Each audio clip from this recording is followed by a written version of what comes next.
नमस्कार, जय भवानी, जय शिवराय. महाराष्ट्र शासनाच्या महा-डी-बी-टी या योजनेअंतर्गत बऱ्याच सातबारा धारकांना, शेतकऱ्यांना शासन अनुदानित स्तरावर ट्रॅक्टर, ट्रॉली, रोटावेटर, कल्टिवेटर ही जी काही यंत्रसामग्री आहे ती पुरवते आणि त्या यंत्राची सबसिडी ती शेतकऱ्यांना देते. बरेच शेतकरी त्यांना हवे असलेले जे काही यंत्र आहेत त्यासाठी ऑनलाईन अर्ज करतात. ऑनलाईन अर्ज केल्यानंतर त्यांची फर्स्ट प्रिफरन्सनुसार त्यांचा नंबर लागतो. जर त्यांचा नंबर लागलेला असेल तर त्यांना त्यांची काही कागदपत्रे आपल्या त्याच वेबसाईटवर अपलोड करावी लागतात. तर आपण आजच्या या व्हिडिओमध्ये हेच प्रोसेस जाणून घेणार आहोत की ज्या सातबाराधारक शेतकऱ्यांचा ट्रॅक्टर या अनुदानासाठी नंबर लागला आहे तर त्यांनी कशाप्रकारे आपले जे कागदपत्र आहेत ती त्या वेबसाईटवर अपलोड करावी, त्यासाठी त्यांना कोणती कागदपत्रे लागणार आहे ते आपण या व्हिडिओमध्ये पूर्ण जाणून घेऊ.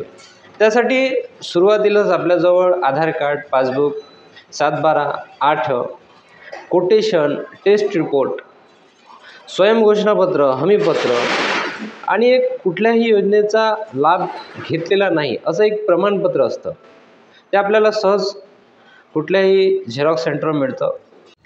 हे सुरुवातीला आपल्याला योग्य प्रकारे त्याच्यामध्ये पूर्ण फिलअप करून घ्यायचं आहे. जे आपलं नाव, गावाचं नाव, गट नंबर, जे काही त्या हमीपत्रामध्ये, स्वयंघोषणापत्रामध्ये, प्रमाणपत्रामध्ये विचारल्या जाते माहिती. त्यानंतर 2 साक्षीदारांची नावं, त्यांची सही, हे सर्व आपल्याला पूर्ण तयार करून ठेवायचं आहे. आणि हे स्कॅनिंग कसं करायचं आहे तर त्याची DPI कोणती असावी, कोणत्या साईजमध्ये ते स्कॅन करावं, हे पूर्ण प्रोसेस आपण या समोरच्या व्हिडिओमध्ये बघून घेणार आहोत. तर चला सुरुवात करू. त्यासाठी आपण आलेलो आहे आपल्या डेस्कटॉप लॅपटॉपवर. तुम्ही मोबाईलमध्ये सुद्धा डेस्कटॉप व्ह्यूमध्ये ही प्रोसेस करू शकता. गुगलमध्ये टाकायचं आहे महा-डी-बी-टी फार्मर, त्याला क्लिक करायचं आहे. काही ऑप्शन जनरेट होतील, त्यामधलं ॲग्री लॉग इन महा-डी-बी-टी महाराष्ट्र अर्थात mahadbtmaharashtra.gov.in ही जी वेबसाईट आहे ती आपल्याला क्लिक करायची आहे. यावर तुम्ही तुमचा ट्रॅक्टरचा अर्ज, रोटावेटर, कल्टिवेटर, पेरणी यंत्र, मळणी यंत्र, कापणी यंत्र, हे सर्व जे काही अनुदानित यंत्रे आहेत, महाराष्ट्र शासनाने अनुदानित केलेली, ती सर्व या प्रोसेसवर तुम्ही भरू शकता. आणि ह्या डॉक्युमेंट अपलोडिंगसाठी जी काही आपल्याला स्कॅनिंग करायचं ते आपण आता यामधून करून घेऊ.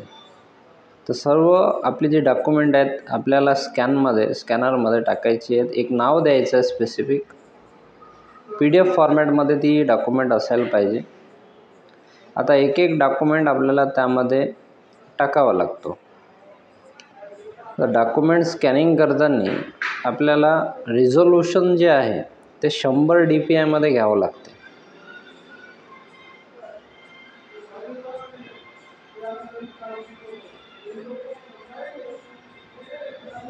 नाव दिलेलं आहे आपण फाईलला सेव्ह करण्यासाठी.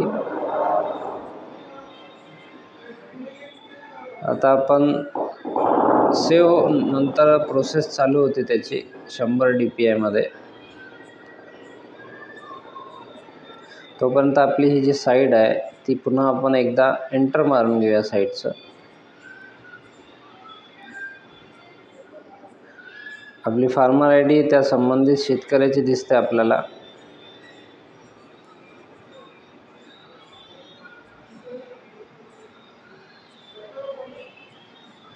स्कॅनिंग आपल्याला अशा प्रकारे करायचं आहे. पासबुक, त्यानंतर जे प्रमाणपत्र आहे ते प्रमाणपत्र, एक प्रमाणपत्र येतं की मी कुठल्याही योजनेचा लाभ मिळालेला नाही ते प्रमाणपत्र, फार्मर ID आपल्याला संबंधित शेतकऱ्याची दिसते आहे. हे डॉक्युमेंट स्कॅनिंगसाठी थोडा वेळ लागतो आहे आणि जी वेबसाईट आहे आपली ती सुद्धा लोड घेत आहे, त्याच्यामुळं थोडा डिले होता आहे. आपण एंटर मारलेला आहे साईडला पुन्हा.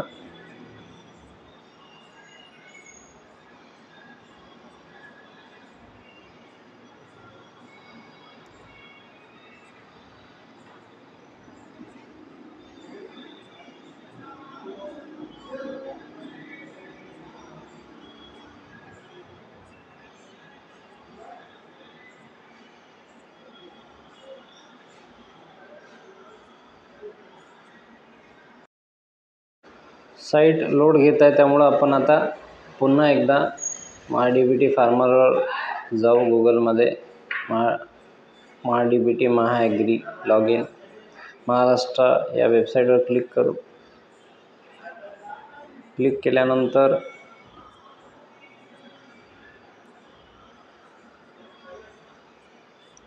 साईटचा प्रॉब्लेम आहे.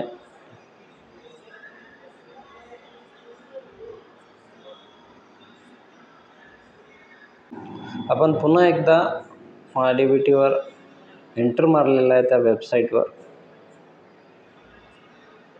आता आपल्या समोर लॉग इन अर्जदार येथे लॉग इन करा, वैयक्तिक शेतकरी गट, आधार आधारित लॉग इन असे काही ऑप्शन येत आहेत. तर आपल्याकडे काय आहे, वैयक्तिक आपण शेतकरी आहोत तर आपण ते सिलेक्ट करू आणि त्या वैयक्तिक शेतकऱ्याचा जो काही फार्मर आय डी असेल तो फार्मर आय डी आपल्याला ॲग्रीस्टॉक लॉग इन, जे की मी मागच्या व्हिडिओमध्ये सांगितलेलं आहे, स्टेटस बघायचं कशा प्रकारे आपल्याला शेतकरी आय डी मिळू शकतो ते सांगितलेलं आहे. तो शेतकरी आय डी तेथे एंटर करायचा आहे.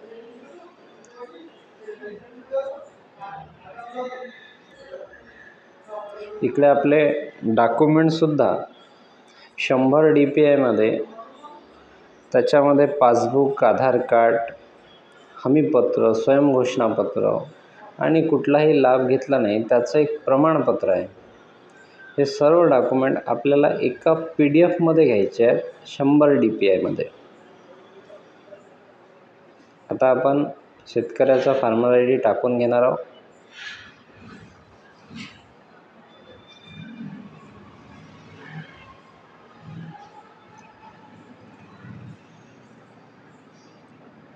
त्याच्या खाली आपल्याला एक ऑप्शन दिसतं OTP पाठवा. त्याच्यावर क्लिक करून आपल्याला ते पाठवायचं आहे. त्यानंतर आपले जे डॉक्युमेंट होत आहे त्याला बरोबर फेस टू फेस घेऊन, कारण जास्त साईज त्याच्यामध्ये आपली गुंतली नाही पाहिजे, कारण आपल्याला जो काही डॉक्युमेंट यामध्ये अपलोड करायचा आहे तो 500 KB आतमध्ये हवा आहे. आता OTP जो फार्मर आय डी रजिस्ट्रेशनच्या वेळेस आपण मोबाईल नंबर दिला त्या मोबाईलवरती गेलेला आहे. तो OTP आपल्याला इथे टाकायचा आहे.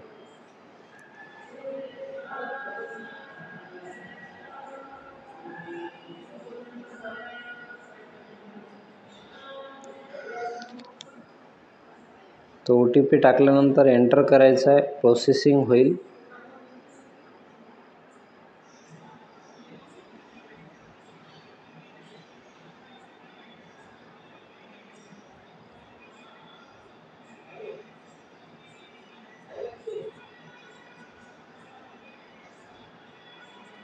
आपले डॉक्युमेंट जे आहेत ते स्कॅनिंग होत आहेत सोबत, कारण हे इतके डॉक्युमेंट आहेत की ते आपल्याला 500 KB आतमध्ये जर टाकायचे असेल, सर्व डॉक्युमेंट जर पाठवायचे असेल तर आपल्याला ती प्रोसेस करावीच लागते. आता यामध्ये काय आहे, डॉक्युमेंटमध्ये 3च ऑप्शन दिलेले आहेत आपल्याला. पासबुक, त्यानंतर एक शेतकरी लाभार्थ्याचं प्रमाणपत्र आणि तिसरं आहे कोटेशन. तर आपल्याला पासबुकमध्ये जे काही आपलं पासबुक आहे, आधार कार्ड आहे, त्यानंतर हमीपत्र आहे, स्वयंघोषणापत्र आहे आणि एक प्रमाणपत्र आहे, हे 6ही डॉक्युमेंट सर्व ते पासबुकच्या याच्यात टाकायचे आहेत.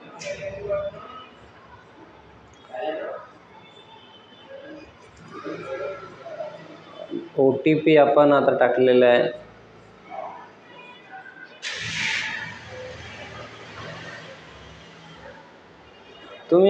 तुम्हाला हा व्हिडिओ जसा स्लो वाटत असेल तर तुम्ही 2x मध्ये सुद्धा बघू शकता, त्याची स्पीड वाढवू शकता. आता आपल्याला काय करायचं आहे, डॉक्युमेंट अपलोड करायचं आहे, कारण आपला नंबर लागलेला आहे. तर आपल्याला काही ऑप्शन दिसत आहे. वैयक्तिक तपशील, घटकासाठी अर्ज करा, जमिनीचा तपशील, पीक तपशील, घटक इतिहास पहा, चलन अपलोड, DPR, काम पूर्ण झाल्याचे प्रमाणपत्र, तक्रार सूचना, बँक तपशील अपडेट करा. तर आपल्याला याच्यातलं चलन अपलोड, DPR काम पूर्ण झाल्याचे प्रमाणपत्र यावर आपल्याला क्लिक करायचं आहे, कारण आपल्याला आपला नंबर लागलेला आहे, त्याच्यामुळं आपण डॉक्युमेंट अपलोड करतोय.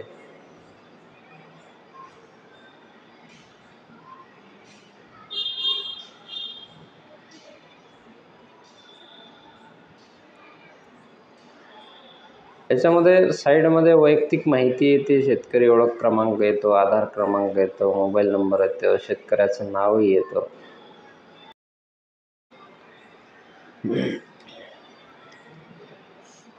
आपल्याला चलन अपलोड याच्यावर या ऑप्शनवर क्लिक करायचं आहे. आपल्याला क्लिक केल्यानंतर 3 ऑप्शन येतात. वैयक्तिक कागदपत्रे, DPL अपलोड करा, बिल देयक. तर आपल्याला डॉक्युमेंट सादर करायचे आहेत त्यांना, म्हणजे वैयक्तिक कागदपत्रावर क्लिक करून आपल्याला डॉक्युमेंट अपलोड अगोदर करायचे आहे. त्यासाठी आपण त्यावर क्लिक करू. क्लिक केल्यानंतर असा एक इंटरफेस येईल. अर्ज क्रमांक, तालुका, शहर, कृषी यांत्रिकीकरण आणि ज्यामध्ये त्याला लाभ मिळालेला आहे, त्याचं नाव असेल, जसं ट्रॅक्टर असेल, ट्रॉली असेल, रोटावेटर, कल्टिवेटर असेल तर त्याचं नाव, तर याचा संबंधित शेतकऱ्याचा ट्रॅक्टरमध्ये लागलेला आहे. कागदपत्रे अपलोड केल्यानंतर त्याच्यावर काही ऑप्शन आलेले आहेत, जसं बँक खाते पुस्तक. आता हे आपल्याला फाईल घ्यायची आहे, तिला अगोदर ओपन करून बघायचं आहे की आपण त्याच्यामध्ये काय काय डॉक्युमेंट केलेले आहेत. पासबुक, प्रमाणपत्र, त्यानंतर कोटेशन, आधार कार्ड, त्यानंतर शेतकऱ्याचं स्वयंघोषणापत्र, त्याला 10,000 रुपयाची 2 तिकिटे लावायची आहेत, ती आपण एंटर करून घ्यायची आहे. एंटर केल्याबरोबर त्याच्यावर ऑप्शन येतं कागदपत्र यशस्वीरित्या अपलोड झाली. त्यानंतर आपल्याला घ्यायचं आहे आता वनधारक लाभार्थी प्रमाणपत्र, कारण आपल्याला जास्त ऑप्शन नाही आहे, त्यामुळे आपल्याला 7/12/18 सुद्धा ही जे काही कागदपत्रे आहे ही सगळे अपलोड करावी लागतात. तर आपण ही वनधारक जे आहे लाभार्थी, त्याचा जो 7/12/18 हे मर्ज करून या सेक्शनमध्ये आपल्याला ती अपलोड करायची. हे अपलोड केल्यानंतर पुन्हा एक मेसेज येईल. आता तिसरा जो ऑप्शन आहे, निवड अवजारे यंत्राचे दरपत्रक. याच्यामध्ये आपल्याला डीलरचं प्रमाणपत्र आणि टेस्ट रिपोर्ट हे 2 डॉक्युमेंट आपल्याला अपलोड करायचे आहेत. आता डीलरचं प्रमाणपत्र तर एकच पेज येतं, पण टेस्ट रिपोर्टचे 40 ते 50 पेजेस असतात. तर मग आपल्याला त्याच्यातले सुरुवातीले 2-3 पेजेस आणि शेवटचे 2-3 पेजेस असे एकूण 5 ते 6-7 पेजेस आपल्याला घ्यायचे आहेत आणि एक डीलरचं प्रमाणपत्र. हे केल्यानंतर त्याची एक PDF तयार केली आहे आपण आणि ती अपलोड केलेली आहे.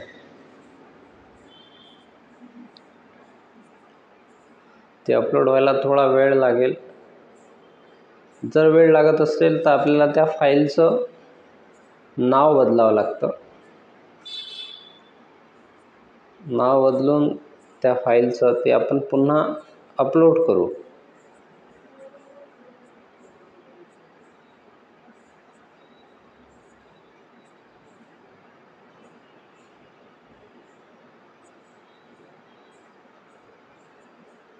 वेळ लागत आहे फाईल अपलोड व्हायला, तर आपण त्या फाईलचं नाव बदलून घेऊ.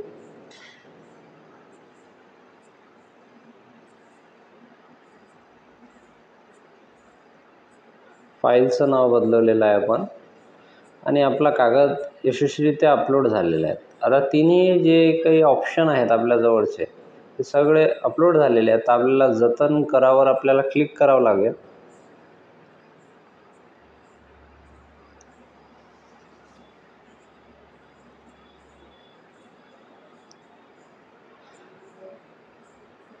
जतन करा म्हणजे सेव्ह करा.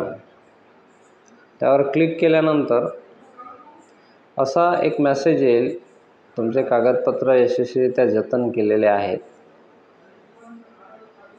आणि आपण पुन्हा जर वैयक्तिक कागदपत्रावर जर गेलो